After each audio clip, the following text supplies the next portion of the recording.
IVM 8 दिसंबर वो तारीख थी जब ये तय हुआ कि भारतीय क्रिकेट में 2 कप्तान होंगे, यानी कि व्हाइट बॉल का कप्तान अलग और रेड बॉल का कप्तान अलग। तभी इस बात के संकेत मिलने शुरू हो गए थे कि भारतीय क्रिकेट में कुछ न कुछ गड़बड़ होने वाली है, क्योंकि भारतीय क्रिकेट में इससे पहले कभी 2 कप्तान नहीं देखा गया था। और अचानक जब 2 कप्तान देखा गया तो उसके बाद एक के बाद एक अगर आप कड़ी जोड़ते चले जाएं तो कई विवाद निकलकर सामने आते चले गए और अंत में ये हुआ कि अब एक ही कप्तान बचा है और हो सकता है उस कप्तान को तीनों फॉर्मेट का कप्तान बना दिया जाए। ये अजीब विडंबना है कि एक समय जहां बीसीसीआई वर्क जो लोड मैनेजमेंट है उसको कंट्रोल करने के चक्कर में 2 कप्तान बना रहा था, अब हालात ऐसे बन गए हैं कि हो सकता है कि एक कप्तान से ही काम चलाना पड़े। अब क्या 2 कप्तान रास आते हैं हिंदुस्तान को, इसी मुद्दे पे बातचीत करेंगे आज और इस पर चर्चा भी करेंगे बहुत विस्तार से। हमारे साथ निखिल भाई हैं और सभा भाई हैं। गुड मॉर्निंग निखिल भाई एंड सभा भाई। चर्चा क्योंकि कप्तानी को लेके बहुत ज्यादा चल रही है और निखिल भाई आपसे हो नहीं पाई 2-3 दिन। सभा भाई को तो रोज हम लोग परेशान कर रहे हैं इस मुद्दे को लेकर, और सभा भाई की बेबाक राय जो है नहीं, और मजे की बात यह है निखिल भाई, सभा भाई की जो बेबाक राय है वो लोगों ने इतनी पसंद की है और उन्होंने बिल्कुल जो कुछ सच था वो सामने रखा उन्होंने। आप किस तरह से देखते हैं, क्या ये मुद्दा तभी शुरू हो गया था और तभी संकेत मिलने लगे थे कि विराट कोहली को कप्तानी छोड़नी पड़ सकती है, क्योंकि कल्चर नहीं है हमारा ऐसा कि हम एडजस्ट कर लें 2 कप्तानों के साथ, और इसलिए भी दिक्कत आ रही थी कि दोनों फॉर्मेट में लगभग 5-6 खिलाड़ी वही है जो खेलते हैं। क्या ये भी एक बड़ा रीजन था कि इंटरनली ऐसा लग रहा था कि गुटबाजी होना ना शुरू हो जाए कहीं? राज भाई, गुटबाजी से ज्यादा मुझे नहीं लगता किसी ने उनके ऊपर कोई दबाव बनाया था कि आप कप्तानी छोड़िए, खास तौर से टेस्ट क्रिकेट की। लेकिन जो रही बात विश्व कप से पहले उन्होंने खुद अनाउंस कर दिया था कि मैं भारतीय टीम का कप्तान नहीं बनूंगा T20 में। उसके बाद उन्होंने कहा कि IPL फ्रेंचाइजी का कप्तान नहीं रहूंगा। और जो बातें सामने आई कि 2 कप्तान सफेद बॉल में, वो तो क्रिकेटिंग लॉजिक ही नहीं समझ में आता, इसलिए एक दिवसीय कप्तान हटा दिए गए, चेंज कर दिए गए। लेकिन उसकी टाइमिंग भी कैसे थी? सीधी सी बात है, जब साउथ अफ्रीका दौरे के लिए सिलेक्टर्स टीम चुनने के लिए बैठे तब उन्होंने वो अनाउंसमेंट की। आज तक क्रिकेट के इतिहास में कोई भी सिलेक्शन कमेटी जो बैठती है वो कप्तान हटाने के लिए नहीं बैठती। वो साउथ अफ्रीका टूर के लिए टीम चुनने के लिए जब बैठी तब उनसे डिस्कस किया टेस्ट मैचेस के लिए, और एक दिवसीय के लिए जब बात आई तब उनको बोला कि रोहित शर्मा के साथ हम बतौर कप्तान लेके जा रहे हैं। वो बात तो वहां रहेगी। उसके बाद अब ये दक्षिण अफ्रीका के दौरे में आपके पास एक वो सुनहरा मौका था जिसके बारे में हम लोग चर्चा कर रहे थे। दुर्भाग्य से कि भारतीय टीम वो श्रृंखला नहीं जीत पाया, वो गोल्डन ट्रायंगल, वो लास्ट फ्रंटियर हम लोग कॉन्कर नहीं कर पाए। उनको लगा कि अब मैं 7 साल से कप्तान हूं और उनको लगा कि शायद अब मुझे अपनी सिर्फ बैटिंग के ऊपर फोकस करना है, अब मैं ये किसी और को सौंपने को देखता हूं। मेरे ख्याल में उसमें कोई खराबी नहीं, मेरे को नहीं लगता। जो मुझे समझ में आता है कि किसी ने उनके ऊपर दबाव डाला है, ये खुद का उनका निर्णय था। हाँ, ये बात जरूर हो सकती है जब उनको सफेद बॉल एक दिवसीय क्रिकेट से कप्तान के तौर पे हटाया गया तो वो बात उनको शायद चुभी हो। वो इंसान है, किसी को भी चुभ सकती है। पर एक तरफ से राजीव भाई, सॉरी आपको रोक रहा हूं, खत्म कर रहा हूं। कप्तान बनना it is not taken for granted. आप गारंटी के साथ हमेशा कप्तान बनेगा नहीं, क्योंकि इंस्टीट्यूशन हमेशा एक बड़ा रहता है, तो उसके बारे में भी आपको सोचना जरूरी है। सभा भाई, लेकिन जसप्रीत बुमराह ने जो कुछ प्रेस कॉन्फ्रेंस में कहा वो वाकई बहुत चौंकाने वाला था। उनका कहना है कि इस सीरीज को वो जीतते हारते वो कप्तानी छोड़ने वाले थे। तो इसका मतलब संकेत साफ है कि जो कुछ वनडे क्रिकेट को लेकर हुआ विराट के साथ वो बहुत नाखुश थे और इस सीरीज के बाद वो मैच सीरीज जीते हारते वो कप्तानी छोड़ देते। ये जसप्रीत बुमराह का स्टेटमेंट है प्रेस कॉन्फ्रेंस में। इसका मतलब तो यही है राजीव के विराट ने मन बना लिया था कि दक्षिण अफ्रीका दौरे के बाद चाहे भारत जीतेगा या हारेगा वो अपनी कप्तानी, टेस्ट मैच की कप्तानी भी छोड़ देंगे। मुझे तो ऐसा लगता है कि बहुत ही अटपटे ढंग से इस सारे मसले को हैंडल किया गया है। बहुत ही आसान रहता, बहुत ही सरल रहता अगर ये जो निर्णय चयनकर्ताओं ने लिया था विराट कोहली को, उसको ठीक प्रकार से अगर उनके सामने लेकर ये जाते और उसके पहले एक प्रकार की डिस्कशन हो जाती उनके साथ और उसके बाद इस तरह का निर्णय वो लेते तो बहुत आसान हो जाता विराट कोहली के लिए एक्सेप्ट करना भी, क्योंकि वो भी काफी समय से खेलते आ रहे हैं। उनको भी पता है कि व्हाइट बॉल क्रिकेट में स्प्लिट कैप्टेंसी करना बड़ा मुश्किल है। एक कप्तान T20 का हो, एक कप्तान 50 ओवर्स का हो, इस तरह से आगे बढ़ना किसी भी टीम के लिए ये लॉजिकल नहीं है। ये उनको भी भली भांति मालूम था। तो अगर यही वाली बात ठीक तरह से की जाती, चयनकर्ताओं द्वारा एक अलग पैमाने पर उसका डिस्कशन होता, तो बहुत ही आसानी से इस बात को समझ जाते विराट कोहली। और टीम के हित में जिस तरह की वो बात करते आ रहे हैं, जिस तरह से उन्होंने प्रोजेक्शन किया है, या जिस तरह से सीरियसली वो मानते हैं टीम के लिए और टीम के बेनिफिट को हमेशा सामने रखते हैं, तो इस बात को जरूर समझ लेते। और फिर हो सकता है कि इस समय आने वाले समय में भी वो टेस्ट मैच की कप्तानी करते। तो मुझे अभी भी लगता है कि टेस्ट मैच कैप्टेंसी के लिए, टेस्ट मैचेस के लिए विराट कोहली की कैप्टेंसी की आवश्यकता थी भारतीय टीम को, क्योंकि हमारे पास टेस्ट मैचेस के लिए विशेष करके कोई रेडी कैप्टन है नहीं।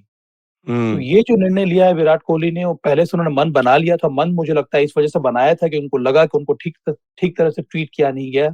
जिस तरह से जिस इज्जत के साथ उनके साथ पेश आना चाहिए था, उस तरह की वो देखने को मिला नहीं। और इसी वजह से मुझे लगता है कि वो नाखुश थे, और उन्होंने, और कोई भी कारण जरूर हो सकता है, पर सबसे बड़ा कारण मेरे विचार से यही था। और इसी वजह से उन्होंने यहाँ पर टेस्ट मैच की कैप्टेंसी से भी रिजाइन किया है। निखिल भाई, अब जसप्रीत बुमराह की बात के तो यही मायने निकलते हैं जो सवा भाई ने हम सबको समझाने की कोशिश की। देखिए, उसको कैसे और अच्छे तरीके से हैंडल कर सकते थे। एक तो सबसे पहले आप उनका मैं शुक्रिया अदा करना चाहूंगा कि 7 साल जब वो कप्तान थे तो भारत का रिकॉर्ड बहुत शानदार रहा, इसमें कोई दो राय नहीं है। जो उनकी विन परसेंटेज रही, सबसे सफल कप्तान। बट कहीं ना कहीं एक वो टेन्योर का, राजीव भाई, एंड आता जरूर है, और उसको हैंडल करने का सबसे अच्छा तरीका है शायद जो चीफ सिलेक्टर है चेतन शर्मा पाजी, क्या पता उन्होंने उनके साथ बात की नहीं की, ये चीजें बाहर नहीं आई। हमारे को सिर्फ यही आया बाहर की उन्होंने जब वो रिजाइन किया, इसी के बारे में पता चला। अब किसी बोर्ड के अध्यक्ष ने बात की या किसी ने बीसीसीआई से उनके साथ बात की, चीफ सिलेक्टर ने बात की, किसी और सिलेक्टर ने बात की, ये चीजें अभी तक बाहर नहीं आई। मुझे लगता है कि आने वाले समय में बाहर आएंगी, बट ये उनका फैसला था। अभी तक जो संकेत आया उनके फैसले को सराहना करता है। बट इतने सफल खिलाड़ी, इतना सफल कप्तान, मैं चाहता कि और थोड़ा सा बेहतर तरीके से, उनका जो 100वां टेस्ट था, एक टेस्ट दूर है, अभी अगली श्रीलंका की सीरीज है, ज्यादा दूर नहीं है, वो भी भारत में थी। उनको शायद और बोल सकते थे कि आप रुक जाइए, आप जो भारत में जो टेस्ट सीरीज है उसके बाद आप रिजाइन करने को देखें, क्योंकि ये एक बहुत अहम साइकिल भी है राजीव भाई। ये वर्ल्ड टेस्ट चैंपियनशिप का साइकिल है। वर्ल्ड टेस्ट चैंपियनशिप के साइकिल के बीच में आप अगर छोड़ रहे हैं तो मैं हैरान हूं थोड़ा सा। उनका ये खुद का फैसला है, क्या पता किसी सिलेक्टर ने उनसे बात की, किसी बीसीसीआई के लोगों ने बात की। राजीव और निखिल, जितनी भी हम लोग बात कर लें, ये कंप्लीट ब्रेकडाउन है कम्युनिकेशन का।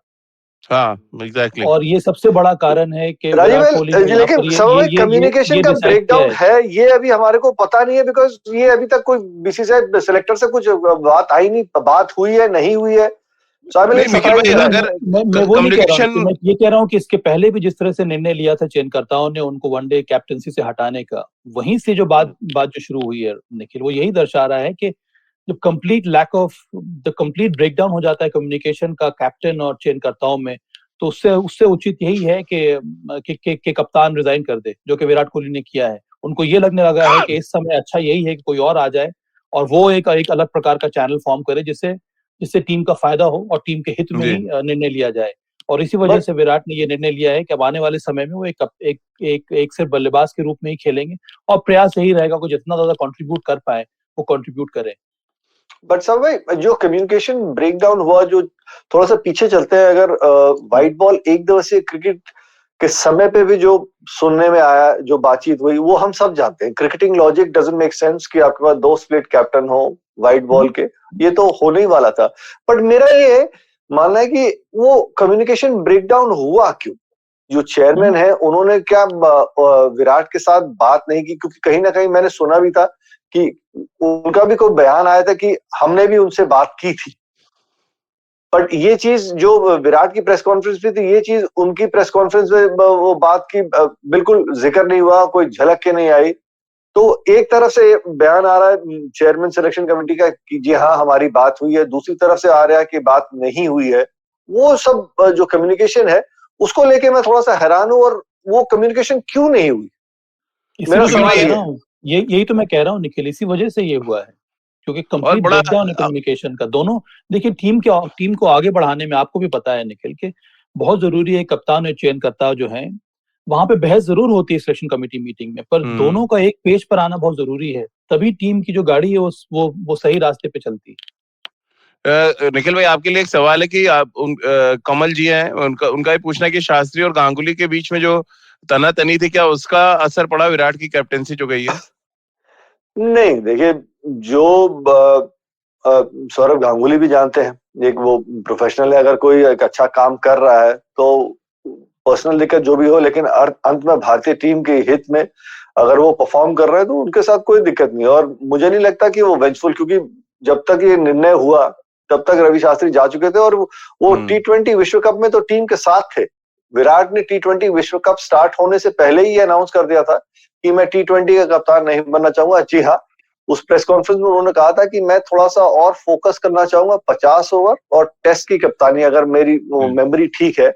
बट हम सब ने उसी समय कहा था कि आने वाले समय पे वो 50 ओवर की क्रिकेट की कप्तानी में उनको दिक्कतें रहेंगी, क्योंकि कोई भी board split captaincy white ball में नहीं करेगा। आप व्हाइट एंड रेड कर सकते हैं, लेकिन व्हाइट में भी दो आप स्प्लिट कैप्टनसी, वो कोई नहीं करना चाहेगा। चलिए, हमेशा कहते हैं कि बीती बात बिसारिए, आगे की सुध ले। अब आगे मुद्दा यह है कि टेस्ट क्रिकेट का कप्तान होगा कौन, सभा भाई? क्योंकि जब व्हाइट बॉल स्प्लिट की गई तो रोहित शर्मा तैयार थे T20 और वनडे के लिए। अब हमारे पास एक फेस था, लेकिन विराट ने जैसे ही छोड़ा ऐसा लग रहा है टीम बिखर गई है। चेतेश्वर पुजारा फॉर्म में नहीं, अजिंक्य रहाणे जो वाइस कैप्टन रहे बहुत सालों तक, वो टीम में अब उनकी जगह पक्की नहीं है। कुल मिलाकर एक बहुत बड़ा डायलेमा सा क्रिएट हो गया है।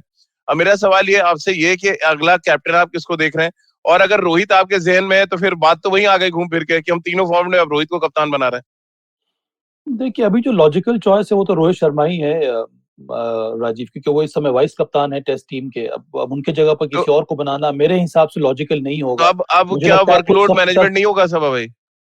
नहीं, अभी तो शुरुआत हो रही है, अभी वर्कलोड मैनेजमेंट की कहाँ बात हो रही है। अभी तो सबसे बड़ा चैलेंज रोहित शर्मा के लिए ये रहेगा कि वो फिट रहे तीनों फॉर्मेट के लिए। तो ये भी चयनकर्ताओं को सोचना होगा कि अब जिस तरह से अगर आप ट्रैक रिकॉर्ड देखेंगे रोहित शर्मा का इंजरी को लेकर, तो उतना अच्छा नहीं है। वो एक दो श्रृंखला खेलते हैं, फिर कुछ ना कुछ उनको कुछ किसी न किसी तरह से उनको चोट लग जाती है, या किसी कारण से वो चोटिल हो जाते हैं और फिर उनको बाहर बैठना पड़ता है। तो ये भारतीय टीम इस समय अफोर्ड नहीं कर सकती। मुझे लगता है कि मुद्दा अगर रहेगा डिस्कशन का तो यही रहेगा। लॉजिकल चॉइस तो है रोहित शर्मा, पर उनके लिए सोचने वाली बात यही है कि क्या आपको एक ऐसे कप्तान की जरूरत हो जो अपने फिटनेस को लेकर उसके सामने सवाल उठ रहे हैं, तो फिर आपको क्या कोई युवा प्लेयर को चुनना होगा। तो बात मुझे लगता है यही होनी चाहिए राजीव। निखिल भाई, आप कैसे देखते हैं, रोहित शर्मा ही अब तीनों फॉर्मेट में कैप्टन होंगे? जी राजीव, क्योंकि आपके पास T20 वर्ल्ड कप है और एक दिवसीय आपका T20 के बाद तुरंत 50 ओवर का वर्ल्ड कप है, और ये वर्ल्ड टेस्ट चैंपियनशिप का साइकिल जो चल रहा है, रोहित ही आपके तीनों फॉर्मेट के कप्तान होंगे। 2 के ऑलरेडी बना दिए गए हैं। अगर आप ड्रेसिंग रूम में आप इर्द गिर्द देखेंगे, अगर ड्रेसिंग रूम में आपने आपको बैठाते हैं, एक खिलाड़ी इस समय जो तीनों फॉर्मेट को कप्तानी कर सकता है और वो जो रिस्पेक्ट कमाता है, जो उन्होंने परफॉर्म किया है, वो रोहित ही है, जो टीम को आगे लेके जाएंगे। तो मुझे लगता है, मेरे को कोई संदेह नहीं नजर आ रहा कि और कोई कप्तान बनेगा, रोहित ही बनेंगे। वो बात अलग होती कि अजिंक्य रहाणे लगातार धड़ाधड़ रन बना रहे होते तो आप अजिंक्य रहाणे की तरफ जा सकते थे, लेकिन दुर्भाग्य से उनका बल्ला नहीं बोला। लेकिन सभा भाई, राजीव, आपके पास कंटेंडर्स कौन कौन है? आपके पास कंटेंडर्स अगर हम देखें तो KL राहुल, जसप्रीत बुमराह, ऋषभ पंत, यही 3 है जो इस समय एक तरह से सर्टेनिटी है। जसप्रीत बुमराह ने तो सभा भाई प्रेस कॉन्फ्रेंस में कह दिया कि कप्तानी के लिए तैयार है वो। तो उन्होंने अपना तो उनको आपने वाइस कप्तान बनाया है, तो ये तो आगे के बारे में भी सोचना होगा। तो मुझे लगता है कि इन तीनों और मुझे लग रहा है पैट कमिंस की सफलता देख के और जसप्रीत बुमराह चौड़े हो गए थोड़ा। हाँ, मुझे ऐसे ही लग रहा है मुझे भी। अब KL राहुल ने अभी मुझे लगता है एक श्रृंखला पहले अपनी टीम में जगह बनाई है, पक्की की है। ऋषभ पंत का भी कुछ उसी प्रकार का हाल है। ऐसे मुझे लगता है कि ऋषभ पंत अभी यंग है टेस्ट मैच कैप्टेंसी के लिए, और उसके साथ आपके पास जसप्रीत बुमराह बचे हैं। तो इन तीनों को अगर आप एक तरफ रखेंगे और रोहित शर्मा को एक तरफ रखेंगे, तो सभी की जो नजर है वो रोहित शर्मा पर ही पड़ेगी, कि रोहित शर्मा के पास वो अनुभव है, और वो जैसा कि निखिल ने सही कहा कि वो रिस्पेक्ट जो है वो उन्होंने अर्न किया ड्रेसिंग रूम में।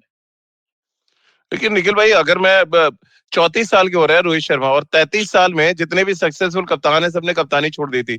वो चाहे अब विराट को ले ले, 33 साल के हैं, इससे पहले सौरव गांगुली 33 साल में उन्होंने छोड़ा, फिर और पीछे जाए तो महेंद्र सिंह धोनी ने 33 साल की एज में छोड़ा।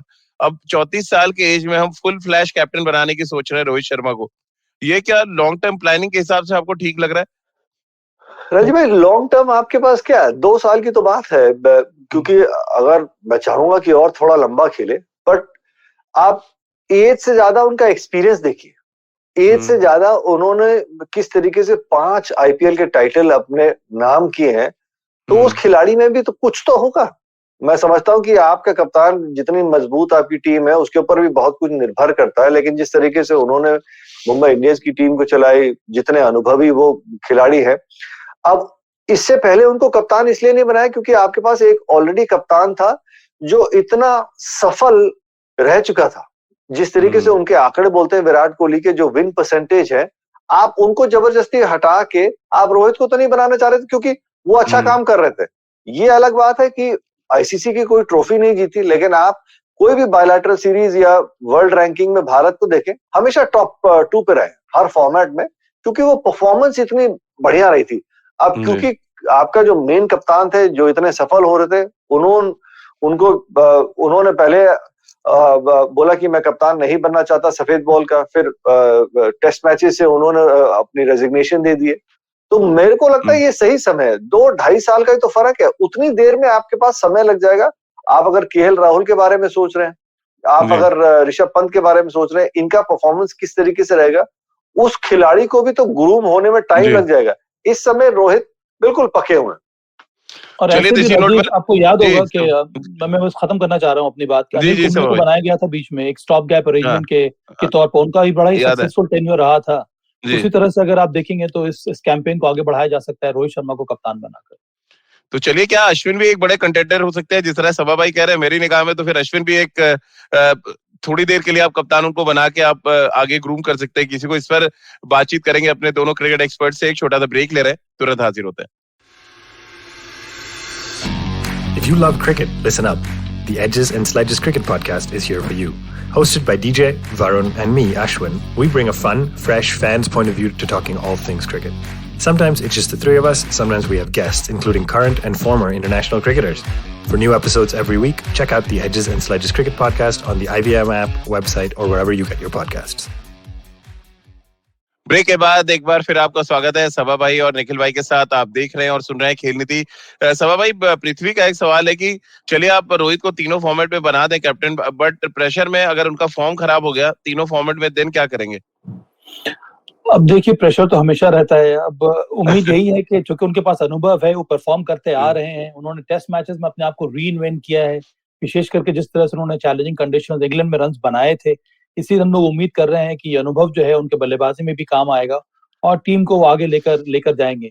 इसीलिए मुझे लगता है कि ये एक ऐसा फेज है जहां पर बहुत ही समझदारी के साथ सूझबूझकर भारतीय चयनकर्ताओं को और बीसीसीआई को ये निर्णय लेना होगा कि क्या आप शॉर्ट टर्म गेन्स की तरफ देख रहे हैं या फिर लॉन्ग टर्म गेन्स की तरफ देख रहे हैं। अगर आप लॉन्ग टर्म गेन्स की तरफ देखना चाह रहे हैं तो क्या आपके पास वो कैंडिडेट है जिस पर आप इन्वेस्ट कर सकते हैं? मुझे लगता है यहाँ पर निखिल और राजीव के राहुल द्रविड़ का भी बहुत बड़ा इनपुट होना चाहिए, क्योंकि वो एक सही एडवाइस, एक सही सजेशन दे सकते हैं चयनकर्ताओं को।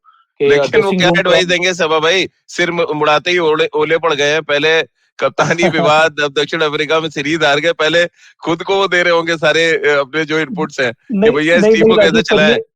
पर ये एक तरह से ब्लेसिंग इन डिसगाइज भी हो सकता है राहुल द्रविड़ के लिए, कि फिर उनके पास एक नया कैप्टन आएगा और फिर वो एक नए सिरे से इस टीम को आगे ले जा सकते हैं कैप्टन के साथ साथ। तो मुझे लगता है कि सोच में परिवर्तन देखने को मिलेगा, अप्रोच में परिवर्तन देखने को मिलेगा, प्लेयर्स जो लाइनअप है वहां पर चेंजेस देखने को मिलेंगे।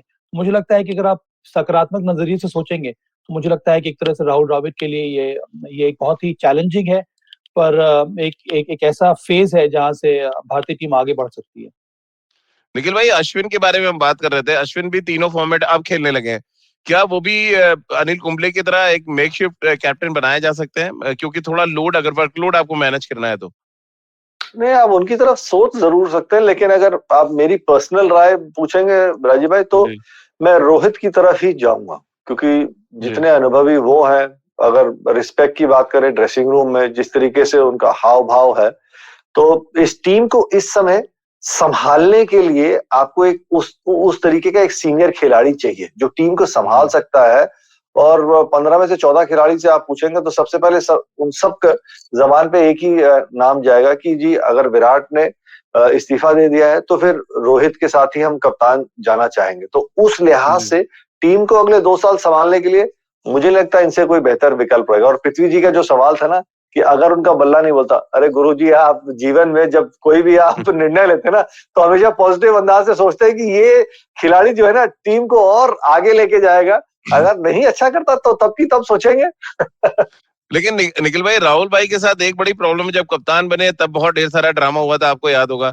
अब कोच बने फिर वो ड्रामा झेल रहे हैं। ये एक अलग अलग तरीके के बहुत बड़ा कारण राज भाई, उसका ना बहुत बड़ा कारण है। जीवन में आप मजे की बात देखिए, आपको वही चुनौतियां उस खिलाड़ी के सामने आती है जो उनको झेल सकता है। तो मुझे लगता है कि जिस तरीके से उन्होंने पहले ये चुनौतियां झेली है। सोनी जी का सवाल था जो मैंने मतलब थोड़ा उसको मॉडिफाई करके ले लिया है। तो मुझे लगता है कि वो इन चीजों को बड़े अच्छे से हैंडल कर सकते हैं, इसीलिए वो जीवन उनके ऊपर ये चैलेंजेस फेंकता है। दवाल है, शांत है स्वभाव के। निखिल, राहुल को ये भी लग रहा होगा कि कितनी अच्छी जिंदगी चल रही थी, मैं एनसीए का डायरेक्टर था, इन सब चीजों में फंस नहीं रहा था। यहाँ पर ये प्लेयर्स के चक्कर में मैं अंदर आ गया। आप देखिए, अचानक आते ही कितने सारे चेंजेस देखने को मिल रहे हैं। और फोन कर रहे होंगे फिर वो दादा को, देखा फंसा दिया, मैं इतने साल से बोल रहा था नहीं, छोड़ दो मुझे। लेकिन जिस तरह से निखिल भाई, क्योंकि बहुत जल्दी जल्दी आपको बहुत बड़ी बड़ी चीजें आपके सामने हैं। आपको T20 वर्ल्ड कप देखना है अगले साल, आपको 50 ओवर का वर्ल्ड कप 2023 में, test championship, back to back इतने बड़े बड़े टूर्नामेंट्स दांव पे लगे हैं। क्या ये भी जहन में होगा सिलेक्टर्स के, बोर्ड के अधिकारियों की, कि आप एक ऐसे खिलाड़ी को लें जो कम से कम 2023 टेस्ट चैंपियनशिप तक टीम को बिना किसी लाग लपेट के आगे लेके जाए? राजीव भाई, अच्छी बात ये है, आप अगर इस टीम को देखें ना, ये टीम पूरी तरीके से तैयार है। आपको सिर्फ एक आधा खिलाड़ी की चेंज करने की आवश्यकता है। तैयार है निखिल भाई, रहाणे की जगह चेतेश्वर पुजारा की जगह और ढेर सारा ये भी तो ऑप्शन है आपके पास लेकिन विकल्प तैयार है राजीव भाई। आप देखें, श्रेयस अय्यर रन बना के बाहर बैठा हुआ है, हनुमा विहारी बाहर रन बना के बैठा हुआ है। T20 में आपको एक आधा प्लेयर की आपको जरूरत है कि आप वो ऑलराउंडर की तलाश कर रहे हैं। तो लगभग जो आपकी टीम का मेन खाका है, अनुभव के चलते वो तैयार है, चाहे 50 ओवर है, 20 ओवर है, चाहे टेस्ट मैच है। इतनी अनुभव वाली टीम आपको शायद और कहीं नहीं मिलेगी। आप देखिए, वो जो एक क्रिकेट का साइकिल रहता है, हर देश में ये एक मुश्किल परिस्थिति रहती है किसी भी नए कप्तान के लिए, कि जब एक टीम रीबिल्डिंग प्रोसेस पे होती है। दक्षिण अफ्रीका को देख लीजिए, अपने घर में उन्होंने जीती जरूर वो श्रृंखला, लेकिन वो भी एक रीबिल्डिंग प्रोसेस में चल रही थी। टेस्ट मैचेस में जो आप उनके पास बैट्समैन है, जो बॉलर है, मार्को यानसन ने अभी उनका वो डेब्यू किया है, तो उस लिहाज से भारतीय टीम कहीं ज्यादा एक बेहतर स्पेस में है। तो वो ट्रांजिशन होते हुए मुझे कोई दिक्कतें नजर नहीं आ रही। आप कैसे देख रहे हैं सब भाई इस ट्रांजैक्शन पीरियड को जो हिंदुस्तान में अचानक आया है? पहले तो आप प्लान्ड वे में जाते हैं कि एक कप्तान तैयार है, आप उसको बैटन हैंडओवर करते हैं। ये बिल्कुल अचानक ओमिक्रॉन की तरह आ गया है, जहां से आपको बचना भी है ओमिक्रॉन से और आपको रास्ता भी निकालना है आगे का। ये चैलेंजिंग है, पर इस तरह के एनवायरनमेंट में आपको सही निर्णय लेना बहुत जरूरी है। और अगर हम सिर्फ 2023 के टेस्ट मैच साइकिल की बात कर रहे हैं, तो मुझे लगता है कि रोहित शर्मा के पास वो कैपेबिलिटीज हैं। हो सकता है कि ना ही केवल 11 में चेंजेस देखने को मिले, पर यह भी हो सकता है कि बैटिंग पोजीशन में परिवर्तन देखने को मिले। वो नए कप्तान और राहुल द्रविड़ की सोच कुछ इस तरह की भी हो सकती है। क्या विराट कोहली प्रमोट कर दिए ऊपर जा सकते हैं बैटिंग करने के लिए नंबर 3 पर? अगर वो नंबर 3 पर आएंगे बैटिंग करने के लिए, तो श्रेयस अय्यर नंबर 4 पर आ सकते हैं। फिर नंबर 5 पर हनुमा विहारी खेल सकते हैं और नंबर 6 पर ऋषभ पंत खेल सकते हैं। तो ये भी परिवर्तन देखने को मिल सकता है। एक और बात यह है राजीव, कि अब आने वाले समय में भारत के कई सारे होम सीरीज हैं।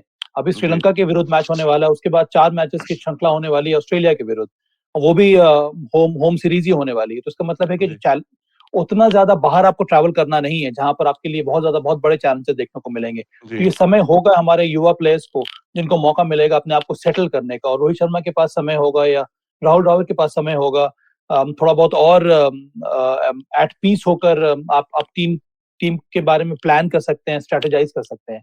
मुझे लगता है कि ये फेज बहुत ही इंपॉर्टेंट है भारतीय टीम के लिए, पर आपके पास समय है, आपके पास वो स्पेस है जहां पर आप टीम को रीबिल्ड कर सकते हैं। आप दोनों के लिए निखिल भाई मेरा सवाल है, पहले मैं आपसे लूंगा फिर सभा भाई से उसका रिएक्शन लूंगा, कि चलिए हम कप्तान की बात कर रहे हैं, कप्तान ढूंढना है, कप्तान बनाना है, बट मुझे लग रहा है उससे बड़ा चैलेंज है कि विराट एज अ बैट्समैन आप टीम मैनेजमेंट कैसे हैंडल करता है, कैसे उनको मोटिवेट करता है, क्योंकि देखिए जिस मनोदशा में इस समय वो है, और जितना आप भी बहुत बचपन से उनको देख रहे हैं, सभा भाई भी देख रहे हैं, और हम सब जितनी उनसे बातचीत करते रहे या राजकुमार सर से जितनी बातचीत करते रहे, बहुत अच्छे माइंडसेट में नहीं है अभी वो। ये एक बड़ा चैलेंज के तौर पे आप देख रहे हैं टीम मैनेजमेंट के लिए, राहुल द्रविड़ के लिए, कि उनको कम से कम ठीक ठाक तरीके से अब एज अ बैट्समैन हैंडल किया जाए। राजीव भाई, विराट की तरफ से टीम मैनेजमेंट को दिक्कत नहीं होगी, राहुल द्रविड़ को कोई परेशानी नहीं होगी। वो एक ऐसा खिलाड़ी, आपको एक कहानी बताता हूँ फिर अपनी बात को भी खत्म करूंगा। आपको याद है अंडर 19 वर्ल्ड कप जीतने के बाद भारतीय टीम में उनका चयन हुआ था, श्रीलंका दौरा था, उसके बाद वो ड्रॉप हुए थे। डीडीसीए में हम लोग थे, जब वो ड्रॉप होके वापस आए तो उन्होंने कहा कि भैया मेरा अब सिर्फ काम ही है ना, अब कहीं भी किसी टीम के लिए भी खेलूंगा, मैंने सिर्फ रन बनाने। तो उस लिहाज से उस खिलाड़ी का मेंटल मेकअप बहुत बढ़िया है। तो इसीलिए मैं कह रहा हूँ राहुल द्रविड़ को कोई दिक्कत नहीं होगी, वो उनके कोई टेंशन नहीं होंगे। अब उनको विराट कोहली जो एक एक्सपेक्टेड लाइंस पे जिस तरीके से सब चाहते हैं वो रन बनाए, मुझे वो नजर आ रहा है वो रन बनाएंगे, क्योंकि उस खिलाड़ी को रन बनाने में मजा आता है। अब उनके पास कोई जिम्मेदारी नहीं है, जो भी परेशानियां चल रही थी, जो भी बिहाइंड द सीन्स हो रहा था, वो अगली श्रृंखला से पहले खत्म हो जाएगा। आप अभी एक दिवसीय क्रिकेट में देख लीजिएगा साउथ अफ्रीका में किस अंदाज से वो बैटिंग करते हुए नजर आएंगे, क्योंकि जो भी उन्होंने निर्णय लिए हैं उनके ये खुद के निर्णय रहे हैं। तो उस लिहाज से मुझे लगता है जो हम लोग बात कर रहे थे इतने समय से, वो एक सूखा था जहां शतक नहीं लगाया, 70 रन बनाए, 80 रन बनाए, 40 रन बनाए। अब वो सूखा मुझे टूटता हुआ नजर आ रहा है। इस खिलाड़ी की तरफ से आपको कोई परेशानी नहीं होगी रन बनाने के लिहाज से। सवा भाई आपका क्या रिएक्शन है इस पे? हाँ, मुझे लगता है कि विराट कोहली के साथ कोई ईगो इशू नहीं है राजीव। उनका हमेशा से ये मानना रहा है, उन्होंने परफॉर्म भी किया है कि उनका काम है टीम के हित में रन बनाना, चाहे वो दिल्ली के लिए हो, चाहे वो इंडिया ए के लिए हो, चाहे वो इस समय आईपीएल के मैचेस में हो या फिर भारतीय टीम के लिए हो। और एक तरह से उनको समय मिलेगा ठीक प्रकार से तैयारी करने का, और मुझे तो पूरी उम्मीद है कि ढेर सारे रन अब देखने को मिलेंगे, क्योंकि माइंड स्पेस है। जहां तक रन बनाने की बात करें, जहां तक ये बैटर की बात करें, वो तो बहुत ज्यादा क्लीन है, बहुत ज्यादा क्लियर है। और अब ये जो निर्णय लिया है, जितने सारे थोड़ा बहुत जो बोझ होगा या जो कॉब्वेज रहते हैं दिमाग में, वो भी निकल गए होंगे। अब उनका ध्यान सिर्फ बल्लेबाजी के ऊपर होगा। तो एक तरह से देखा जाए तो मुझे लगता है कि बहुत ही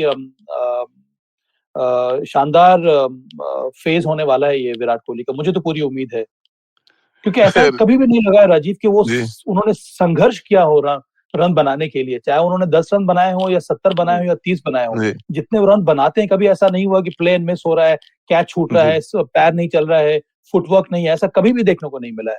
इसीलिए बस अब कुछ देर और हमें इंतजार करना होगा। एक सवाल आप दोनों के लिए है हर्षैन का, कि निखिल सर और सवा सर क्या आप कमेंट्री कर रहे हैं, तो ये दे दें जवाब कल के वनडे मैच में। और जी हाँ, कल आप सुनेंगे जो हर्ष भाई, कल जोरदार आवाज में सुन लीजिएगा, शिखर धवन गब्बर की होगी वापसी, और मूछों को देंगे ताव, रन बनाएंगे तो T20 तो वर्ल्ड कप के बाद छोड़िए, वो 2023 का विश्व कप में भी शायद नजर आएंगे, लेकिन रन बनाना जरूर है गब्बर को। समा भाई, एक और सोनी जी का संदेश है कि रोहित शर्मा तीनों फॉर्मेट के कैप्टन बनने वाले हैं, अब वो इंजर्ड नहीं होंगे जल्दी।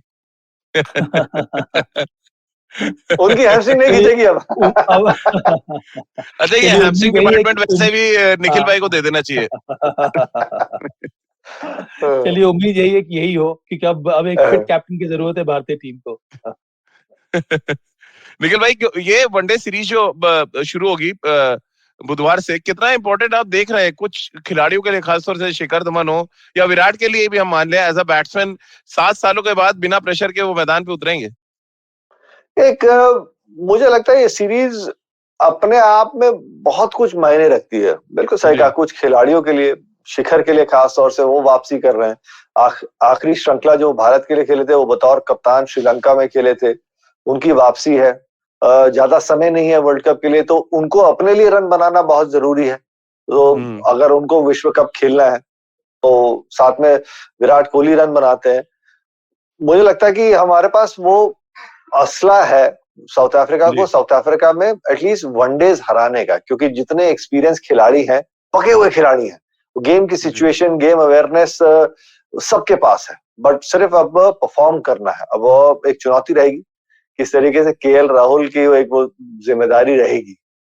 जी, चलिए बहुत बहुत शुक्रिया निखिल भाई आपका, सबा भाई आपका भी बहुत बहुत शुक्रिया। और पहले वनडे मैच यानी सीरीज का पहला वनडे मुकाबला, उसका प्रीव्यू लेके हम आएंगे बुधवार की सुबह। और आप सबसे गुजारिश है हमारे साथ जुड़े, टीम कॉम्बिनेशन पे बात करेंगे। और ये सीरीज क्या 2023 की शुरुआत होगी, यानी वर्ल्ड कप की जो बनावट होनी चाहिए टीम की, क्या इससे शुरुआत करेंगे। इस पे सबा भाई होंगे, हमारे और भी क्रिकेट एक्सपर्ट्स होंगे, उनकी हम राय लेंगे। तो जुड़िए खेल नीति के साथ रोज सुबह 9:30 पर खेल नीति के यूट्यूब चैनल और IVM के फेसबुक पेज पर। इसके अलावा मुझसे जुड़ सकते हैं और अपने सवाल भेज सकते हैं @राजीव मिश्र मेरा ट्विटर हैंडल है। इसके अलावा खेल नीति का हर एपिसोड आप सुन सकते हैं IVM ऐप पर, IVMpodcast.com पर, गाना, स्पॉटिफाई, सावन, गूगल पॉडकास्ट या अन्य IVM पॉडकास्टिंग नेटवर्क पर। आप सभी का बहुत बहुत शुक्रिया हमारे साथ जुड़ने के लिए।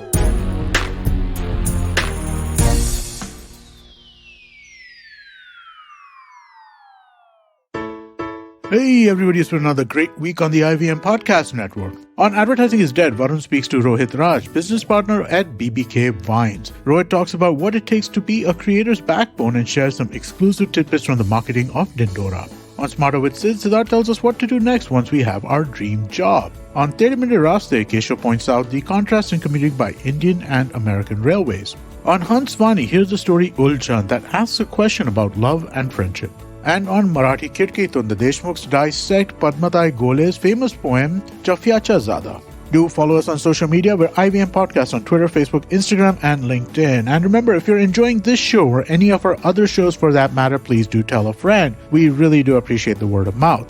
Also, don't forget to rate us on any of the platforms that you're listening to us on, Spotify, Apple Podcasts, wherever it is. And we are also on YouTube. On YouTube, you can check out our various channels on ivmpodcast.com/YouTube. And finally, we'd like to thank our sponsors this week, Bank of Baroda and CoinSwitch Kuber. Thank you for making this possible.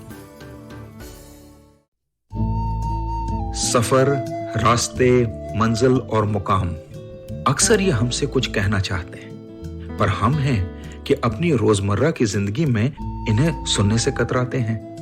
नमस्ते दोस्तों, मेरा नाम है केशव चतुर्वेदी और मैं आपको ले चलूंगा कुछ ऐसे सफर पर जहां आपको एक नया नजरिया मिलेगा सफर और मंजिलों को देखने का।